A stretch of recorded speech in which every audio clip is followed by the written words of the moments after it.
dia da queda, ele fez a promessa pela primeira vez: da descendência da mulher virá alguém que esmagará a cabeça da serpente. Depois, essa promessa se repete quando ele chama um homem chamado Abraão e diz: na tua descendência serão benditas todas as famílias da terra.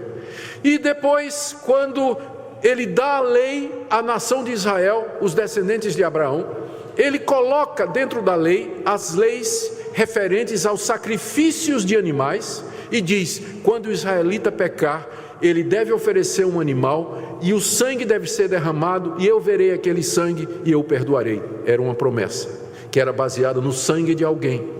Os profetas vieram e começaram a anunciar as boas notícias, que um dia Deus haveria de perdoar completamente o pecado do seu povo. Isaías fala disso, em Isaías 53, que foi inclusive cantado aqui na liturgia. Nós lemos de como Isaías descreve alguém que é chamado o servo do Senhor, que na cruz, que em agonia, em morte, ele está pagando, sofrendo pelos pecados do povo de Deus, e pelos sofrimentos dele, Deus então perdoa completamente o seu povo. O profeta Ezequiel fala de uma nova aliança. Deus prometeu fazer uma nova aliança, em que perdoaria completamente o pecado do seu povo, e que daria o Espírito Santo. O profeta Joel prometeu que Deus haveria de derramar o seu Espírito sobre toda a carne.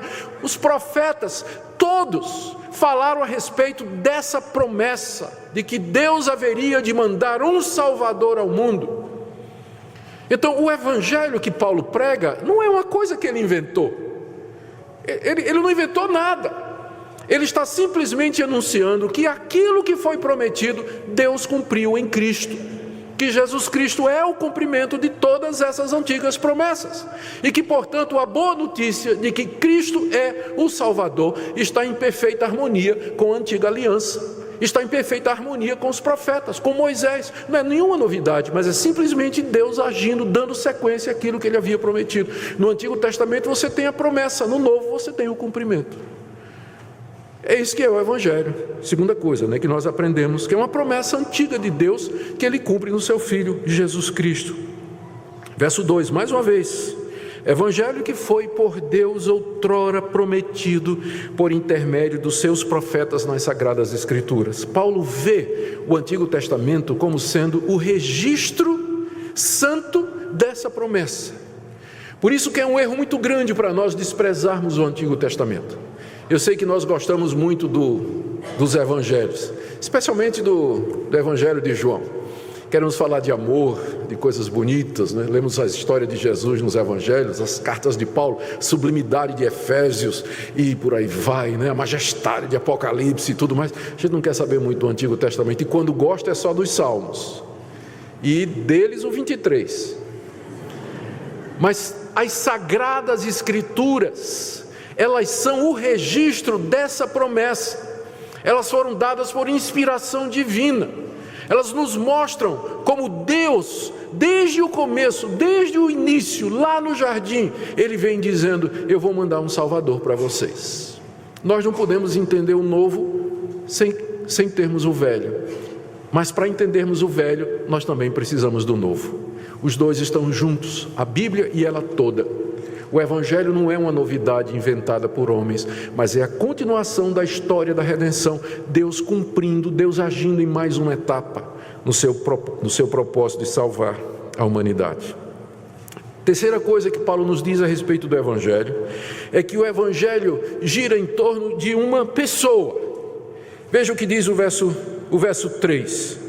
No verso 2, eu vou começar no verso 1. No verso 1 ele diz que ele foi separado por Evangelho que foi prometido por Deus nas Sagradas Escrituras. Verso 3, com respeito a seu filho, o qual segundo a carne veio da descendência de Davi, e foi designado Filho de Deus com poder, segundo o Espírito de santidade, pela ressurreição dos mortos, a saber, Jesus Cristo nosso Senhor. O Evangelho é a boa notícia a respeito de uma pessoa. O Evangelho não é sobre prosperidade material. O Evangelho não é sobre receber a bênção. O Evangelho não é sobre moralidade. O Evangelho não é sobre ética. O Evangelho é uma pessoa, a respeito do seu Filho. Jesus é o centro do Evangelho. E, portanto, ele é o centro da pregação da igreja, de tudo aquilo que nós somos e fazemos, com respeito a seu Filho. A promessa de Deus era com respeito a ele, que ele haveria de mandar alguém para ser o Salvador. Paulo aqui fala de Jesus em termos da sua humanidade e da sua divindade. Ele diz aqui no verso 3 que o Filho de Deus, o Evangelho é a respeito do Filho de Deus, aquele que haveria de vir ao mundo. Ele, segundo a carne, veio da descendência de Davi. Segundo a carne quer dizer segundo a natureza humana. E aqui é uma referência ao fato de que no tempo apontado por Deus, aquela promessa se materializou quando o Filho de Deus se tornou um de nós. Ele nasceu da Virgem Maria, concebido pelo poder do Espírito Santo. Ele se tornou segundo a carne, ele se tornou um de nós, ele assumiu a carne humana, os ossos humanos, o sangue humano, ele assumiu uma verdadeira natureza humana. Mais do que isso, ele quando nasceu, ele nasceu como descendente do rei Davi, que foi aquele rei de Israel, a quem Deus ratificou a promessa, dizendo, da tua descendência virá alguém que se sentará no trono do meu povo para todo sempre. Era mais uma promessa. Então, quando Cristo nasce, ele nasce descendente de Davi, da linhagem de Davi, com direito ao trono de Israel, com direito ao trono do universo. Deus cumprindo. Antigo Testamento, promessa. Novo Testamento, cumprimento. O Filho de Deus, a respeito de quem o Evangelho gira, se tornou carne, se fez um de nós, e ele nasceu cumprindo todas as promessas. Ele nasce da descendência de Davi. Mas ele era mais do que um judeu de linhagem real. Ele era mais do que um judeu com pretensões ao trono. Ele, na verdade, era o Filho de Deus. Mais do que filho de Davi, ele era o Filho de Deus. Aí no verso 4, depois de ter falado sobre a perfeita humanidade do Filho de Deus, Paulo agora fala a respeito da sua divindade. Ele diz no verso 4 que ele foi designado Filho de Deus com poder. Ou seja, houve alguma coisa que aconteceu, ou algumas coisas aconteceram que designaram, demonstraram, confirmaram, deixaram claro para todo mundo que aquele judeu descendente de Davi era mais do que um homem como nós, mas ele era o próprio Deus. E Paulo menciona duas coisas aqui. Primeiro, ele diz, foi designado Filho de Deus com poder, segundo o Espírito de santidade. Tem duas possibilidades de interpretar essa frase. Primeiro é uma referência ao Espírito Santo, mas seria uma construção estranha, porque Paulo, quando quer falar do Espírito Santo, ele diz Espírito Santo. É a única vez que aparece essa expressão Espírito de santidade. A outra é que pode se referir ao fato de que Cristo, que Jesus, durante a sua vida, aqui como homem, ele nunca cometeu pecado. Ele foi santo em todo o seu procedimento, e só há um ser que consegue ser santo em todo o seu procedimento, que é Deus.